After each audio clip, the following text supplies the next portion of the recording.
Salut les poissons, j'espère que vous allez bien. On se retrouve pour votre moment, pour votre guidance pour le mois de novembre. Alors je vous rappelle que, encore une fois, pas de prédiction sur ma chaîne. Quand je dis le mois de novembre, c'est les énergies qui sont susceptibles un petit peu de vous accompagner durant ce mois.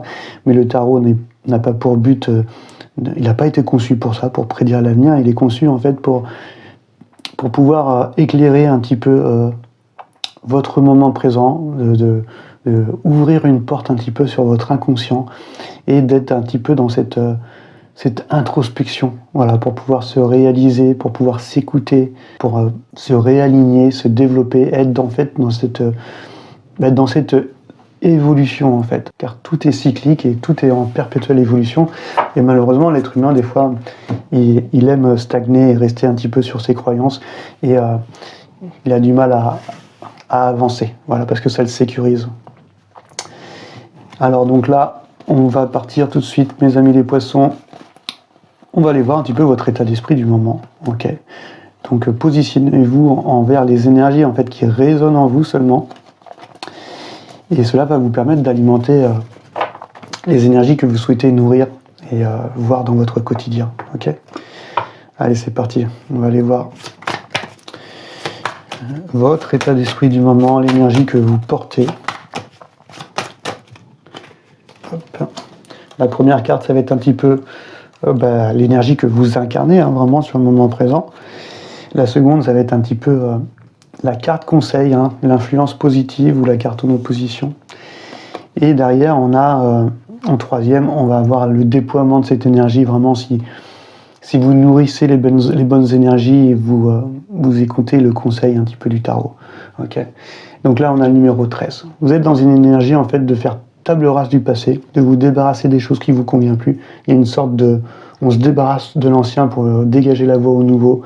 Vous abandonnez en fait peut-être certaines anciennes manières de vous comporter ou de penser, ou ça peut être encore un environnement. En fait, l'obsolète est en train de mourir et ça va vous permettre de renaître. Voilà, une sorte de transformation, d'initiation. Et donc forcément, on se déleste de tout ce qui ne nous convient plus. On voit qu'il n'y a plus que le squelette en train de faucher des têtes, donc ça peut parler d'ego, peut-être aussi de croyances qui pouvaient être limitantes. On coupe des mains, c'est des choses que vous mettiez peut-être dans l'action. Les pieds, pareil, c'est le mouvement. Donc vous remettez en fait tout à zéro, entre guillemets, et vous débarrassez vraiment de ce qui ne vous convient plus, pour aller vers une nouvelle phase là, de votre vie. Donc, énergie numéro 13, ça, j'aime bien ce chiffre. C'est une belle énergie, une belle arcane. Ok. Là, on va aller voir un petit peu de l'influence positive.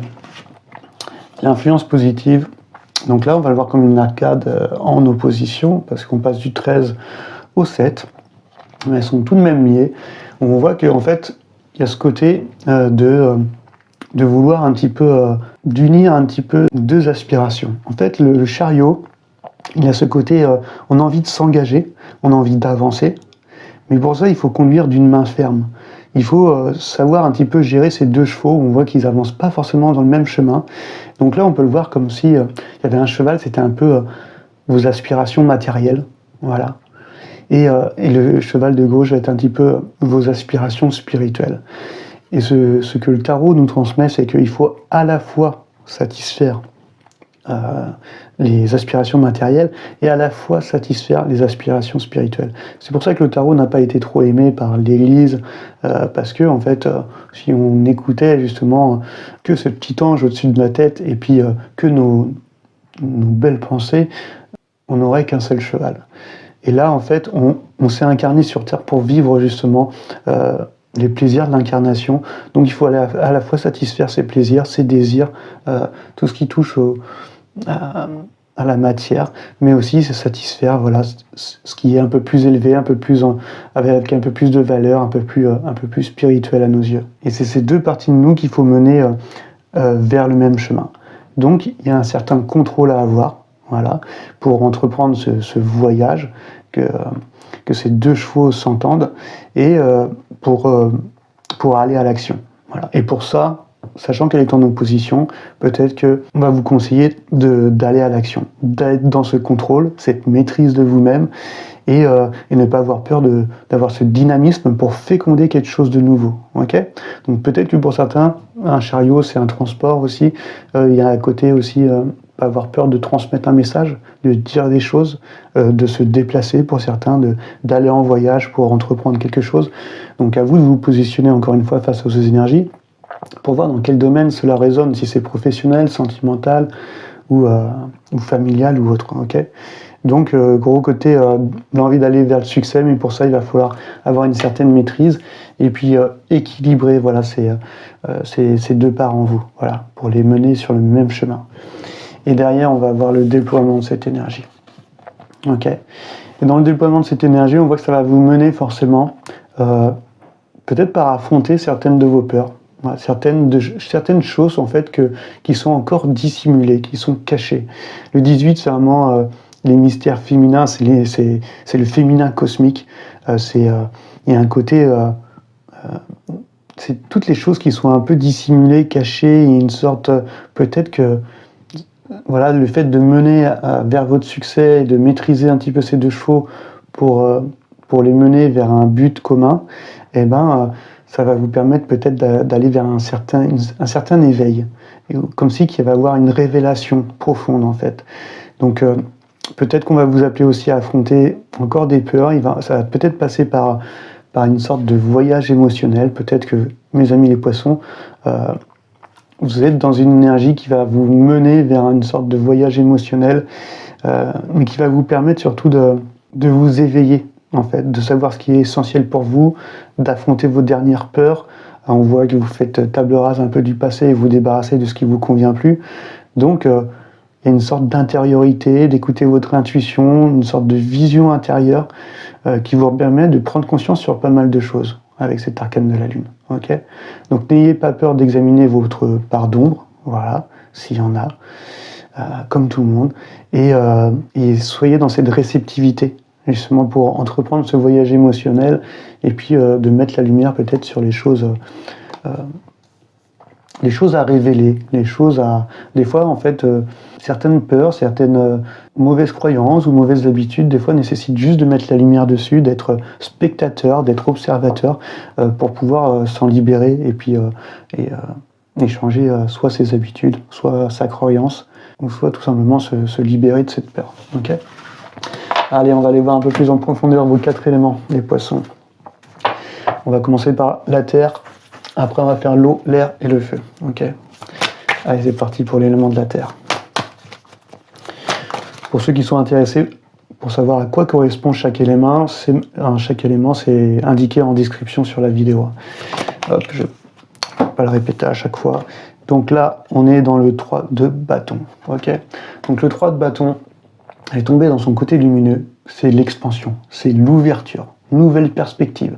Vous êtes peut-être en train d'élaborer quelque chose. Ça peut parler dans le domaine professionnel, relationnel, familial, un projet qui vous tient à cœur. Il y a une sorte de planifier, de mettre à plat, ou alors un côté où on s'expanse, on agrandit quelque chose dans sa vie. Il y a quelque chose qui s'ouvre.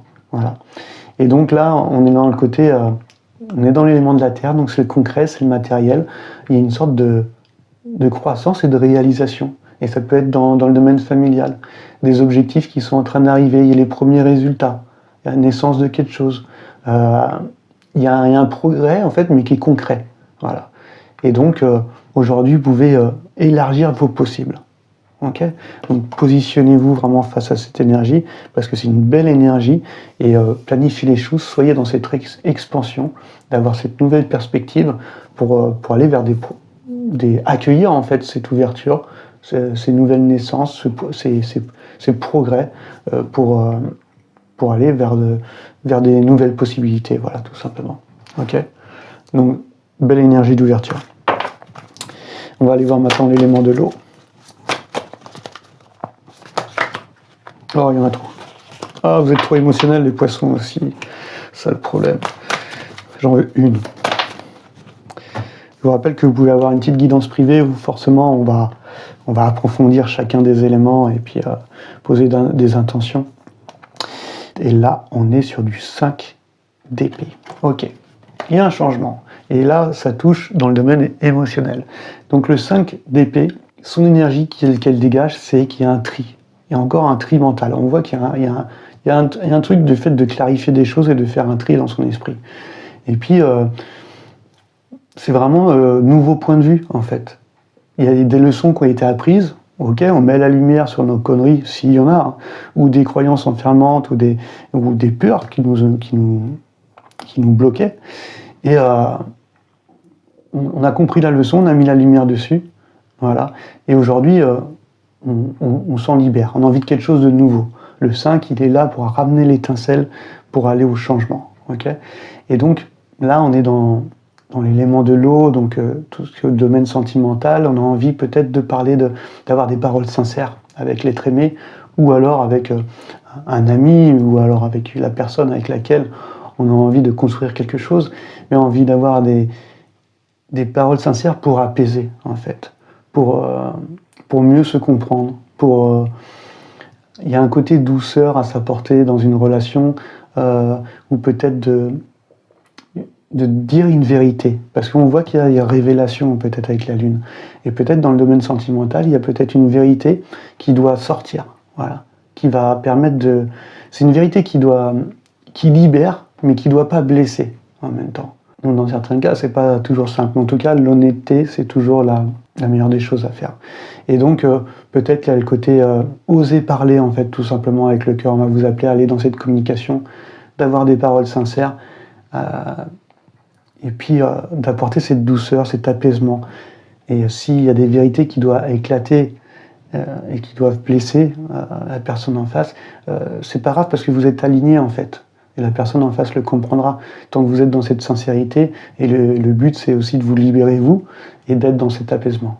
Okay, et si c'est pour vraiment consolider, enraciner la relation dans laquelle vous êtes, eh ben, osez parler avec votre cœur. Okay, pour aller vers cette expansion, cette ouverture que vous êtes en train de mener là, les poissons. Oh, vous êtes des sentimentales. Allez, on va aller voir maintenant l'élément de l'air. L'élément de l'air. Hop. Oh, on l'a volé celle-là. Ok. En plus, je l'ai sali. Élément de l'air, on est sur du 2, 4, 6, 8. 8 de denier. Ok. Donc 8 de denier, il y a un côté se perfectionner, se discipliner, d'avoir une maîtrise. Donc on revient sur la maîtrise. Et là, on est dans l'élément de l'air, c'est vraiment...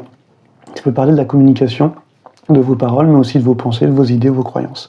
Tout ce qui provient de la tête. Et donc, dans ce 8 de denier, on parle de travail à faire. Peut-être travail à faire sur soi, peut-être travail à faire dans les échanges, dans les relations avec les autres, si ça parle dans le domaine sentimental. Mais on est dans le côté perfectionner ses idées, élargir ses connaissances pour certains. Okay, il n'y a pas que le sentimental dans la vie, il y a aussi le professionnel, donc peut-être aussi d'apprendre des nouvelles choses, d'accueillir des nouvelles connaissances, d'avoir des nouvelles idées, une sorte de discipline mentale aussi, voilà. Et donc on revient beaucoup à ça, l'envie de se perfectionner, peut-être d'apprendre des nouvelles choses, d'avoir une maîtrise d'une certaine capacité, d'avoir des nouvelles facultés pour pouvoir avancer dans un travail ou dans un projet créatif. Et si c'est dans le domaine relationnel, ben, il y a ou personnel d'ailleurs, il y a cette discipline, l'envie de maîtriser les choses pour encore une fois s'élargir, s'ouvrir et être dans cette sincérité, cette expansion, cet alignement de soi-même entre son intérieur, son extérieur et cette libération-là. Ok ? Allez, on va aller voir maintenant votre élément de feu. Hop. Élément de feu pour vous, les amis. Et là, il y en a 2 qui sont sortis, on va les lire quand même. Attends, mon jeu, il est à l'envers, donc on va les prendre à l'endroit. Puis c'est bizarre, elles tombent toutes les 2 à l'envers. Donc là, on a le 2, 4, 7. On a le 7 de denier. Ok, 7 de denier. Et derrière, on a le 2 de bâton. Ok. Donc le 7 de denier, il y a un côté... le feu, c'est... L'élément de feu, c'est tout ce qui vous pousse à l'action, au mouvement. Et c'est aussi vos désirs, vos passions, la créativité. Et peut-être dans votre créativité, voilà, ou dans vos passions ou vos désirs, il y a une sorte de maturation, il y a le besoin que les choses soient matures. Besoin aussi d'éclaircir, on reparle d'éclaircir aussi vos pensées. Donc, que le travail que vous faites en ce moment, cette maîtrise, portera ses fruits en fait quand il y aura quand vraiment il y aura cette patience, cette sagesse, cette maturation. Et peut-être que là on va vous appeler d'être justement, de freiner peut-être certains de vos élans pour faire le point, faire une pause un peu stratégique qui va vous mettre dans une sorte de préparation dynamique pour pouvoir atteindre vos objectifs et vous mener vers le chemin que vous avez envie d'entreprendre, cette expansion et cette ouverture. Donc, éclaircir vos idées, encore une fois, mettre la lumière sur les choses, n'agissez pas trop vite, c'est vraiment la patience avant l'action. Okay, c'est un peu le conseil qu'on vous dit, c'est d'être au rythme un petit peu de la nature et d'attendre que les fruits soient mûrs pour pouvoir les récolter. Et derrière, on a le 2. On a le 2 qui parle justement, encore une fois, de cette planification, d'être dans cette exploration. Le 1, il y a un nouvel élan, il y a une naissance, et le 2, hop, on pose les choses. On fait un choix, okay, on ouvre un portail, on élargit nos pensées, et on est dans ce potentiel pour créer des choses, c'est comme si on va vous appeler à canaliser cette énergie. Voilà. Et encore une fois, maîtrise, discipline, canalisation d'énergie, pour pouvoir agir en fait le plus juste possible. Vous êtes débarrassé de ce qui vous convient plus, donc aujourd'hui, vous vous ouvrez en fait à de nouveaux horizons. Donc vraiment, il y a un potentiel créatif qui est en gestation. Voilà, on vous demande vraiment de poser les choses, de canaliser cette énergie avant de passer à l'action. Ok, donc à vous de vous positionner face à ces énergies pour voir dans quel domaine cela résonne en vous. Le but, c'est de s'introspecter, de se libérer, de nourrir ce que vous souhaitez et puis d'être en cohérence tout simplement avec vous-même, en fait, d'être aligné. Voilà. En tout cas, les amis poissons, j'espère que cette guidance vous aura parlé. Et moi, je vous dis à très bientôt sur la chaîne. Allez, ciao, ciao.